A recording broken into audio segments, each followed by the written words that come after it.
The tragic death of former child actor Blake Garrett at the age of 33 has cast a harsh light on the unintended consequences of strict opiate regulations in the United States healthcare system.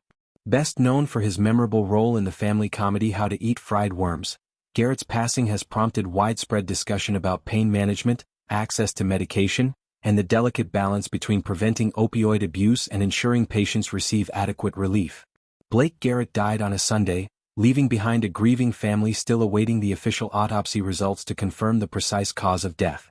According to statements from his mother, Carol Garrett, her son had visited an emergency room in Oklahoma just days earlier, suffering from severe and debilitating pain. Doctors diagnosed him with shingles, a painful viral infection caused by the reactivation of the chickenpox virus.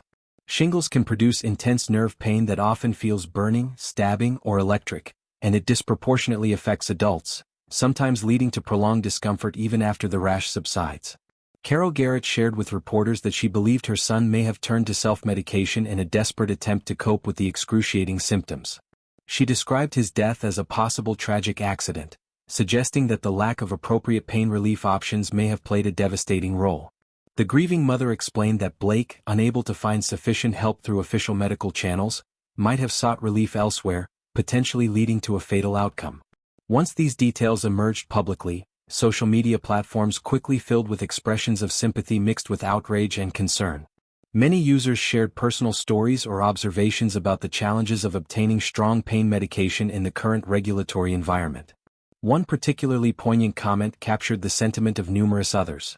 The individual speculated that Blake had likely been sent home from the emergency room with instructions to manage his pain using over-the-counter ibuprofen, a recommendation that would be woefully inadequate for the level of agony shingles can cause. The commenter suggested that, faced with unrelenting suffering, Blake may have purchased counterfeit or illicit painkillers from the street, medications that are frequently contaminated or far too potent, ultimately resulting in an overdose. The post concluded with a somber observation that such tragedies occur far too frequently due to overly restrictive opiate policies.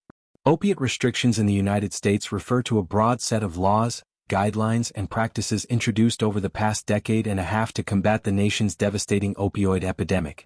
These measures include limits on prescription quantities, mandatory monitoring programs, stricter prescribing criteria, and increased scrutiny of both doctors and patients. While these policies have succeeded in reducing the volume of prescription opioids circulating and have contributed to a decline in certain types of overdoses, they have also created significant barriers for people experiencing legitimate, severe pain. Patients with conditions like shingles, cancer, post-surgical recovery, or chronic nerve disorders often report being denied medications that once provided meaningful relief. Doctors, fearing regulatory repercussions or loss of their licenses, sometimes hesitate to prescribe even when they believe opioids are medically justified. Emergency rooms, under pressure to minimize opioid prescriptions, may default to recommending non-narcotic alternatives that prove ineffective for intense neuropathic pain. The result, critics argue, is a system that inadvertently pushes vulnerable individuals toward dangerous alternatives, including illicit fentanyl-laced pills or other street drugs that carry a much higher risk of fatal overdose. Blake Garrett's case has become a focal point for these concerns. As a former child actor who transitioned into adulthood outside the spotlight, he represented an everyday person caught in a healthcare dilemma that many Americans face. His mother's willingness to speak openly about the possibility of self-medication highlighted a painful reality. When legitimate medical care fails to address suffering, people often take matters into their own hands with catastrophic results. Online discussions quickly expanded beyond Garrett's individual story to encompass broader questions about policy, compassion, and equity in pain treatment. Numerous users recounted similar experiences: parents unable to obtain pain relief for terminally ill relatives, accident victims discharged with minimal medication, or individuals with invisible disabilities forced to endure untreated agony. The conversation underscored a growing belief that the pendulum may have swung too far in the direction of restriction, sacrificing the needs of legitimate pain patients in the effort to curb widespread misuse.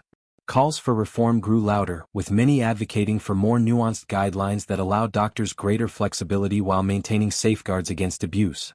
The tragedy also raised questions about the support systems available for those dealing with acute pain conditions. Shingles, while treatable, can be profoundly debilitating, especially when antiviral medications are delayed or when pain management is inadequate. Antiviral drugs can shorten the duration of the outbreak, but nerve pain often persists long afterward, requiring targeted therapies.